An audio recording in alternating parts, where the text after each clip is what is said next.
벨사살 왕이 어제 이제 6장의 본문에서는 죽고 이미 메데파사 나라가 시작된 시기였죠. 그런데 오늘 본문은 다시 시간표가 앞으로 넘어갑니다. 벨사살 왕의 원년이지요. 역사적 시간으로 보면 한 이제 메데파사가 시작된 게 주전 539년, 540년 정도 된다고 치면 벨사살 왕이 시작한 시기는 좀 더 앞으로 가서 한 556년, 555년 이렇게 볼 수 있습니다. 이제 특별히 벨사살 왕 원년에 하나님께서 이 다니엘에게 환상을 주셨죠.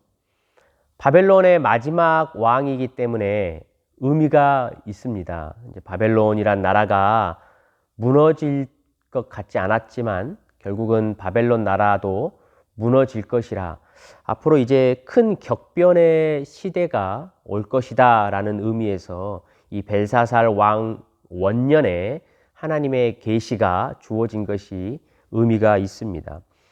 그리고 우리가 오늘 본문에서 보았듯이 오늘 그 다니엘이 꾸었던 환상이 우리 앞선 2장에서 보았던 큰 신상, 그 신상의 환상과 동일한 이제 계시의 환상입니다. 그래서 바벨론이라는 나라가 느부갓네살 왕으로 처음에 시작했던 때 주었던 환상을 바벨론 나라가 망하는 마지막 왕인 벨사살 왕에게 하나님이 다시 구체화시키는 모습을 우리가 볼 수 있습니다. 오늘부터 이제 등장하는 여러 가지 환상과 계시의 해석은 조금 어렵습니다. 구체적으로 이 새벽에 다 다루기가 힘들기 때문에 큰 틀에서만 제가 설명을 좀 드리려고 합니다.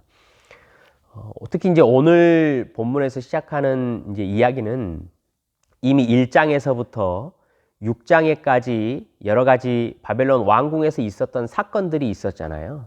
이 사건들의 이야기가 무엇을 목적과 방향으로 했는지를 이제 설명하기 시작합니다. 다시 말하면 거대한 바벨론이라는 나라 안에서 힘없고 약한 소년들이 하나님의 다스림과 그 영광을 나타내기 시작한 모습이었잖아요. 그것이 어떻게 성취가 되고 완성될 것인가, 어떤 방향이 이 1장에서 6장의 이야기였는가라는 것을 이제 설명을 하기 시작합니다. 본문에 보시면 먼저 네 나라를 설명을 합니다. 그러니까 지금까지 사실은 다니엘이 이 이야기는 알고 있는 거죠. 이미 느부갓네살 왕이 꿈에서 이야기했던 것처럼 4개의 나라가 앞으로 나올 것입니다. 이 나라들이 이제 어떻게 구체적으로 활동을 하고 어떤 나라인지 오늘 본문에서는 실체적으로 그것을 폭로하는 모습을 우리는 봅니다. 4절부터 보면 사자와 독수리가 등장을 하지요. 이 모습은 지금 벨사살 왕과 느부갓네살 왕이 있었던 바벨론을 이야기합니다. 내용을 보시면 독수리가 날개가 뽑혔다가 사람의 마음을 얻고 하는 모양이 나오잖아요. 이 이야기는 우리가 느부갓네살 왕이 짐승이 되었다가 짐승의 마음을 가졌다가 다시 사람의 마음을 가져서 나라를 다시 다스렸다라는 그 권세를 우리는 묘사하는 것을 볼 수 있고요. 5절에 보면 이제 바벨론 나라가 망하고 메데파사라는 나라가 등장하지요. 페르시아입니다. 곰처럼 힘이 있습니다. 많이 먹습니다. 페르시아 나라는 아주 오랜 기간 동안 그 제국을 만들었고요. 그 땅의 이 크기가 가장 고대 나라 중에 컸습니다. 그래서 곰이 많이 먹는 모습을 상상을 이제 할 수 있도록 한 것이지요. 6절에는 그리스라는 나라입니다. 페르시아가 망하고 나면 이제 주전 한 300년까지 가지요. 우리가 알듯이 표범으로 표현이 되어 있습니다. 새의 날개를 가졌고 4개의 머리를 가졌죠. 그리스의 역사를 보면 우리는 이것을 잘 상징적으로 알 수 있습니다. 알렉산더 대왕이라는 왕이 엄청난 군사력과 기술을 군사 전략을 가지고 참으로 빠르게 세계를 지배했지요. 표범처럼 아주 빨랐어요. 그런데 일찍 죽습니다. 그리고 나서 그 나라가 네 개로 나누어지죠. 그래서 네 개의 머리가 등장하는 것이에요. 마지막 이제 7절에는 네 번째 나라가 등장합니다. 그리스 다음에는 여러분 로마잖아요. 아주 강한 철과 뿔을 가졌고 모든 것을 다 먹어버리는 나라입니다. 이미 우리는 이것을 느부갓네살 신상 그 환상에서 이야기를 들었습니다. 그런데 이제 이 네 개의 나라를 성경에서 하나님께서 보여주신 게 2절, 3절에 보시면 짐승이라고 표현을 했습니다. 큰 바다에서 나온다라고 설명을 하지요. 그러니까 이들은 짐승의 마음을 가지고 짐승처럼 이 세상을 다스리는 자가 되었다라고 말해요. 큰 바다라는 것은 우리가 이미 계시록에서 배웠듯이 악의 근원을 묘사합니다. 요한계시록 13장에도 보면 이 바다에서 짐승이 나오죠. 그래서 이 용에게 힘과 권세를 얻습니다. 용은 사단이지요. 그 사단이 이 짐승에게 힘과 권세를 주어서 자신과 함께 세상을 다스리게 하는 장면이 나옵니다.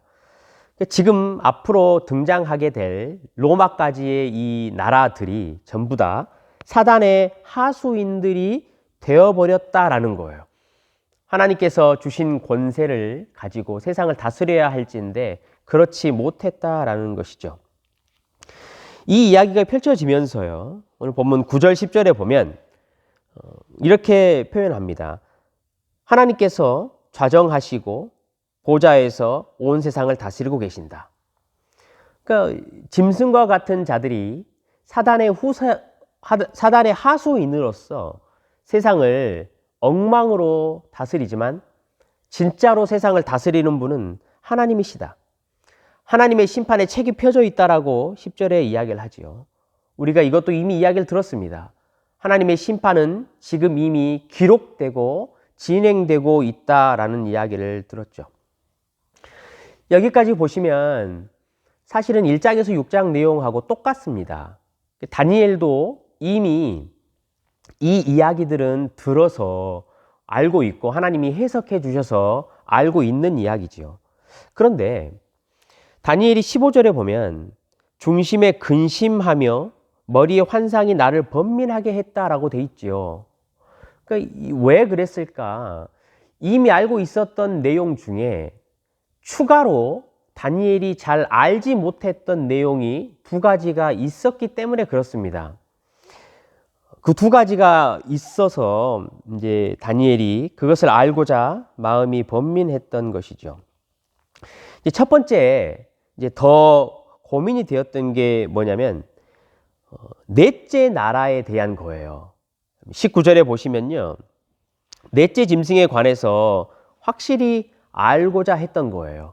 도대체 이 나라가 왜 이렇게 강하고 이 나라가 어떤 의미를 가지고 있는가 그것에 대해서 좀 더 중심에 궁금함과 근심이 생겼다는 거죠. 쭉 이 넷째 나라에 대해서 굉장히 중심적으로 설명이 되어 있습니다. 심히 무섭지요. 20절부터 보면요. 10개의 뿔이 있어요. 이 뿔이라는 것은 왕의 권세를 말하잖아요. 그러니까 왕들이 이 나라에서 많이 나타날 거라는 거예요. 작은 뿔이 나와요. 작은 뿔이요. 앞에 있었던 세 뿔의 뿌리를 뽑아요. 이 말은 아주 독특한 작은 하나의 권세가 다스리는 왕이 되었든지 힘의 세력이 등장한다라는 거예요. 그런데 재밌는 것은 이 작은 뿔이 굉장히 독특해요. 눈을 많이 가졌어요. 큰 말을 하는 입을 가졌어요. 도대체 이게 뭐냐라는 거지요.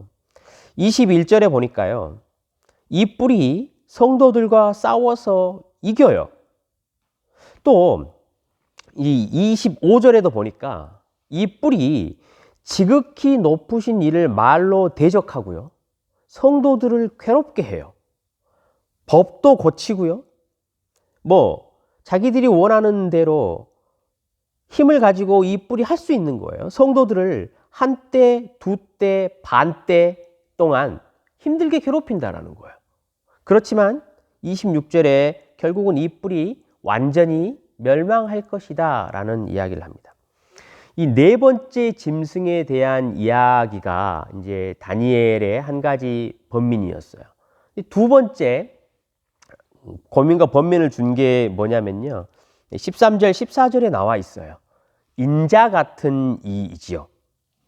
이 인자 같은 이가 옛적부터 좌정하신 이에게 왔잖아요, 앞으로. 여기서 이제 이쪽부터 좌정하신 이는 우리가 잘 아는 여호와 하나님이세요. 이 다니엘이 보았던 지금까지 환상 중에 다스렸던 그 나라 하나님이신 거죠. 그에게 와가지고 권세와 영광을 받습니다. 영원한 권세라고 표현을 하십니다. 이 인자 같은 이가 누구인가? 이 인자 같은 이가 왜 필요한가? 여호와 하나님께서 하나님의 권세를 가지고 다스리고 일하시고 심판하신 것을 다니엘이 이미 1장부터 6장까지 보아왔잖아요. 그런데 왜 갑자기 이 인자 같은 자가 나타나서 그 하나님께 권세를 받아서 나라를 다스리냐라는 거예요.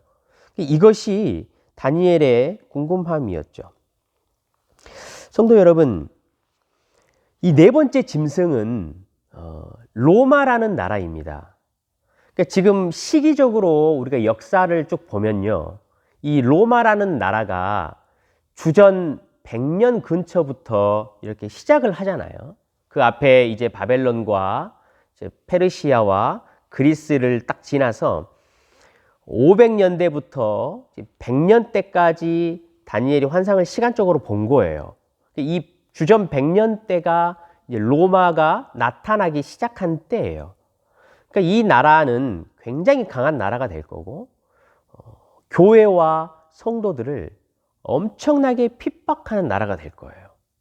세력이 굉장히 세게 될 거예요. 힘도 세게 될 거고, 나라의 큰 권세를 가지게 될 것이다 라는 이야기를 하는 것이죠. 그때 당시에 다니엘 당시에 있었던 바벨론과 같은 정말로 강한 나라로서 교회와 성도들을 굉장히 힘들게 하는 이 로마의 나라를 이야기하는 것이죠. 절망적인 짐승들이 다스리는 나라입니다. 로마라는 나라를 이렇게 강하게 설명을 하고 나서 인자의 이야기를 한 것이 거기에 있습니다. 그 이유가 짐승들과 같은 이 최악의 나라 가운데에서 인자 같은 분이 오셔서 나라를 다스릴 것이다 라는 거예요. 짐승이 아니라 사람의 냄새가 나는 분이라는 거예요. 인자라는 의미가 여러분 사람의 아들이라는 뜻이잖아요. 얼마나 고통스럽고 악랄하게 다스리는 나라였습니까? 로마라는 나라도 그렇고 역대에 존재했던 나라들이 그랬어요. 그런데 그 나라들이 이제 진행되고 있지만 우리 하나님께서 인자와 같이 사람의 모양을 가진 아주 사람 냄새가 나고 온유하고 인자한 분, 정말로 그분에게 그 나라의 모든 권세를 주어서 다스리게 할 것이다 라는 이야기를 하고 계시는 것이죠. 그런데 여러분, 우리가 오늘 한 가지 이제 이 본문을 보면서 좀 묵상을 하고 생각해야 될 내용이 이거예요. 도대체 왜 하나님이 지금까지 잘 다스려 오셨잖아요. 여호와 하나님께서 하나님의 권세와 능력으로 하늘에서 잘 다스렸잖아요. 다니엘과 세 친구를 보아도요, 꿈을 해석해 주고 불에서 건져 주기도 하고 사자 굴에서 건져 주기도 했잖아요. 천사를 보내서 돕기도 했잖아요. 그러면 지금처럼 하나님께서 그렇게 이 세상을 다스리면 안 될까요? 하늘에서 도와주시고 우리 교회와 성도가 힘들 때 성도에게 이 천사도 보내주시고 이렇게 다스려도 되실 텐데 왜 갑자기 이 인자 같은 분을 보내셔가지고 다스리게 하신다라는 이야기를 하실까라는 거예요. 다니엘도 그것을 어렴풋이 이제 구약 전체의 이야기를 알고 있었다면 어느 정도 짐작을 했었을 텐데 클리어하지 않았던 거죠. 도대체 왜 하나님은 지금과 아주 좀 다른 방법으로 이 땅을 다스리려고 하는 것일까? 성경을 여러분 이제 쭉 신구약 성경을 보면요, 이게 핵심이에요. 하나님의 뜻이 하늘에서 이루어진 것과 같이 땅에서도 이루어지는 것이 핵심이잖아요. 그러면요, 하나님의 뜻이 무엇인지를 우리가 좀 알아야 하는 거예요. 하나님의 뜻은 다른 게 아니에요. 하나님이 어떤 분이신지를 아는 거예요. 하나님이 다스리는 나라는요, 하나님이 어떠하심이 그 나라의 다스림이에요. 우리가 세계의 대통령을 보면 그 대통령의 속성과 그 마음과 뜻의 방향에 맞춰서 나라가 만들어져 가듯이 하나님의 뜻은요, 하나님의 다스림은요, 하나님의 어떠하심 속성이에요.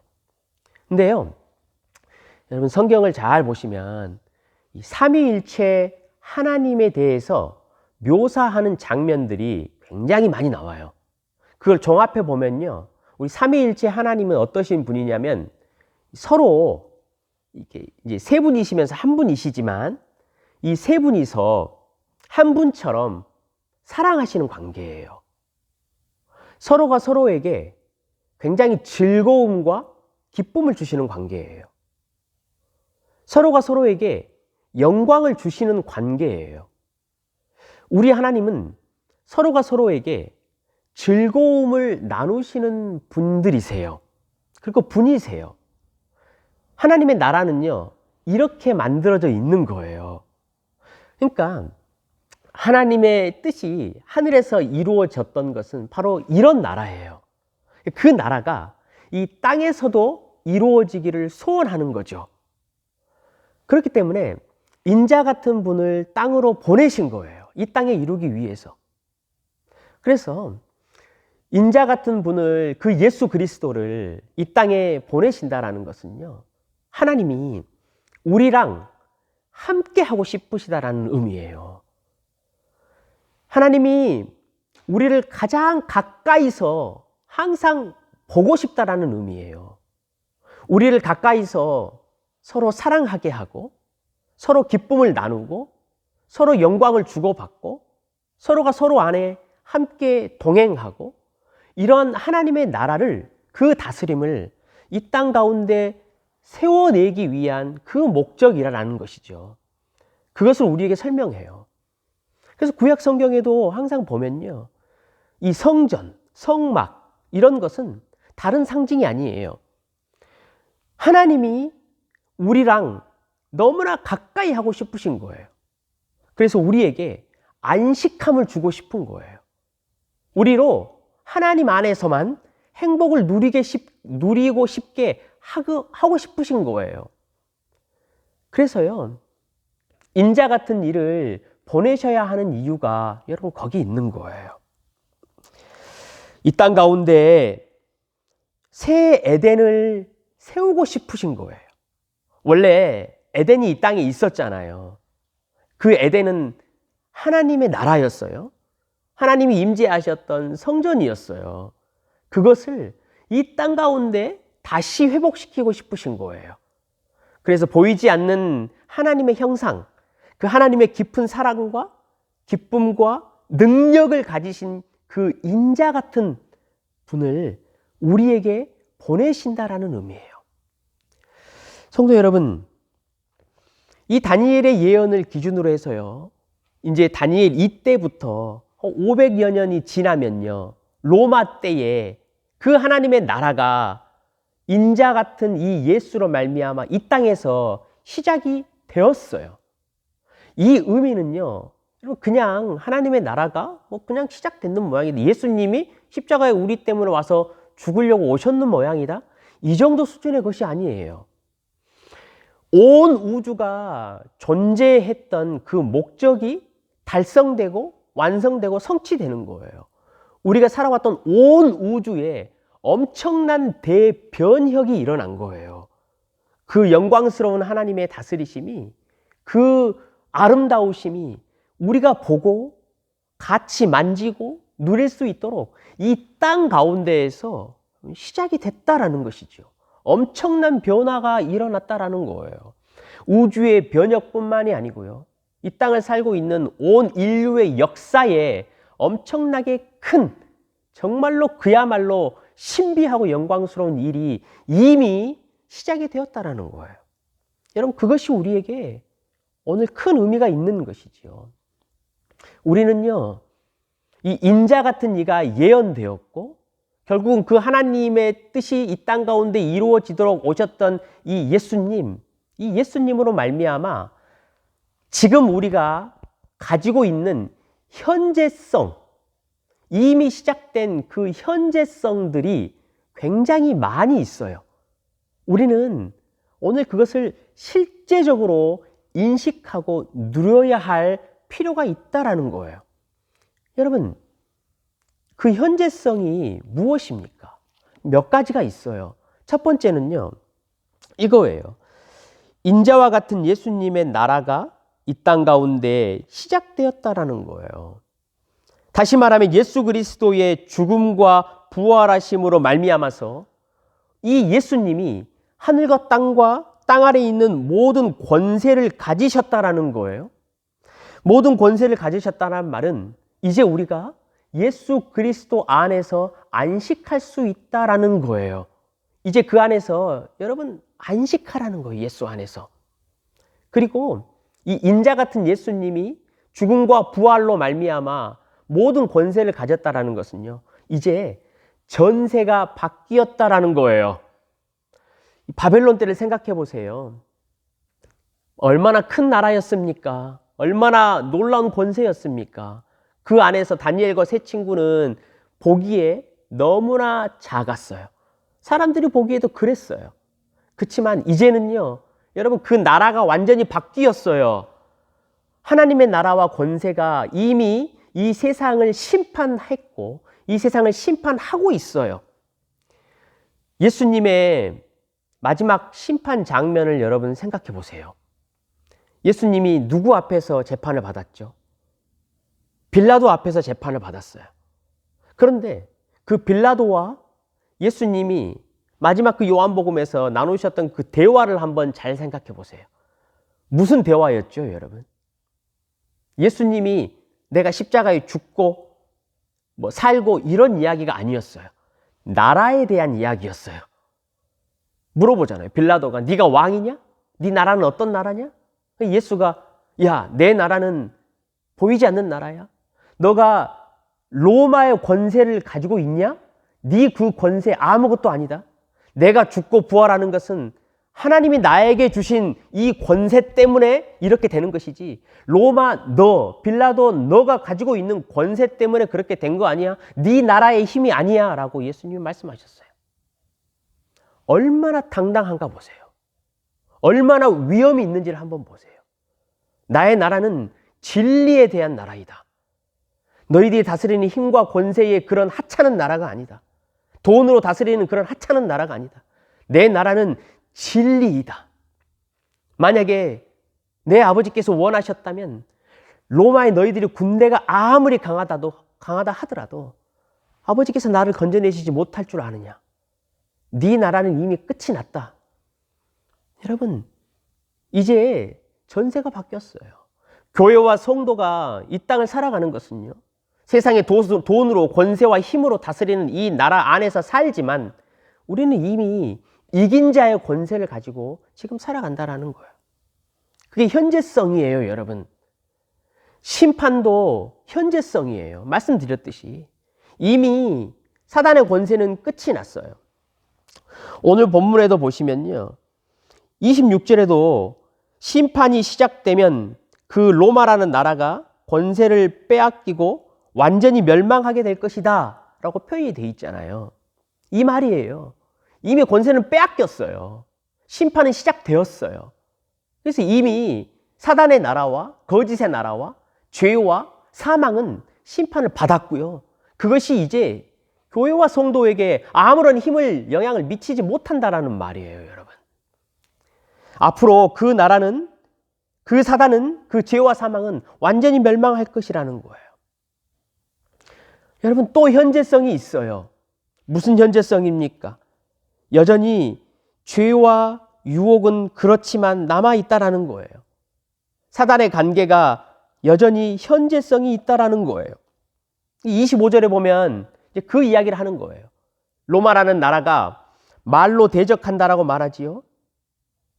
정말로 성도들을 괴롭게 한다라고 말하지요. 한때, 두때, 반때 동안 그렇게 한다라고 말해요.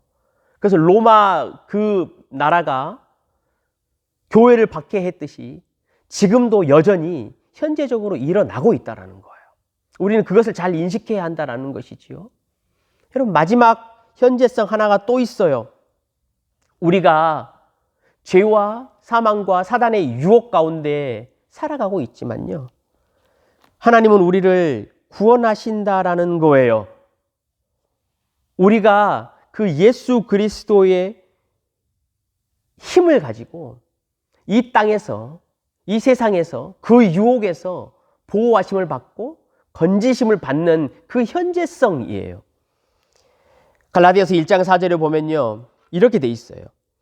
예수를 보내신 이유가 이렇게 기록되어 있지요. 우리 아버지의 뜻을 따라 이 악한 세대에서 우리를 건지시려고 자기의 몸을 우리에게 주셨다라고 말해요.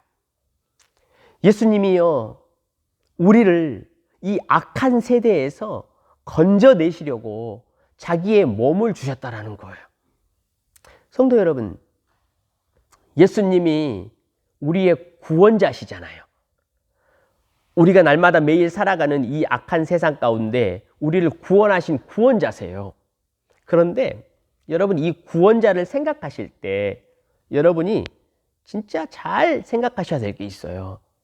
그분은 우리를 구원하실 때 우리가 생각하는 것처럼 우리에게 밧줄을 던져가지고 배 위에 서서 튜브를 던져가지고 이렇게 우리를 끌어당겨서 그렇게 구원하신 분이 아니에요.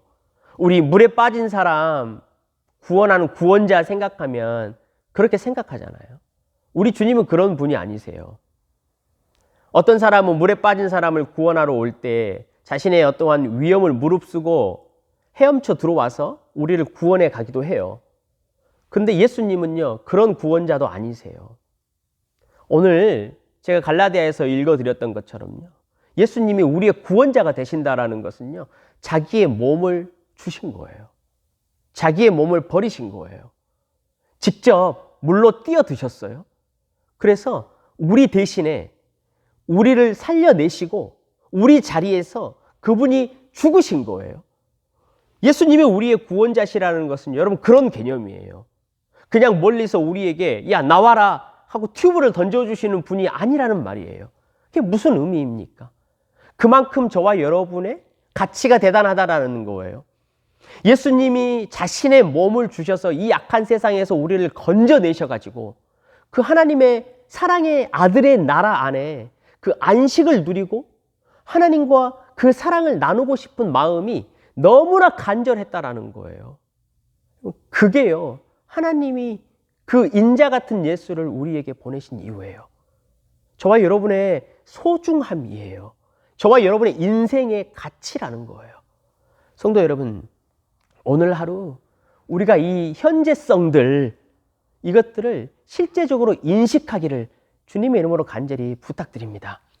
하나님의 나라가요, 그 인자 같은 분으로 말미암아 이미 시작되었어요. 그리고 우리가 이 현재성 안에서 죄를 이기고 시험을 이기고 유혹을 이기고 살아가는 거예요.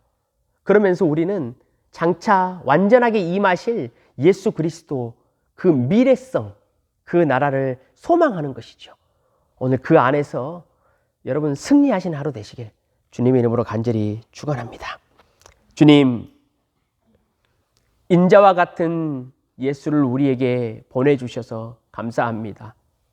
그 나라를 세워주시고 그 나라의 현재성을 우리로 누릴 수 있도록 하신 것 감사합니다. 은혜 주시어서 오늘 우리 선한 청지기들이 그 하나님의 나라를 더 마음껏 누릴 수 있는 은혜를 허락하여 주시옵소서. 감사드리며 예수 그리스도 이름으로 기도드리옵나이다. 아멘.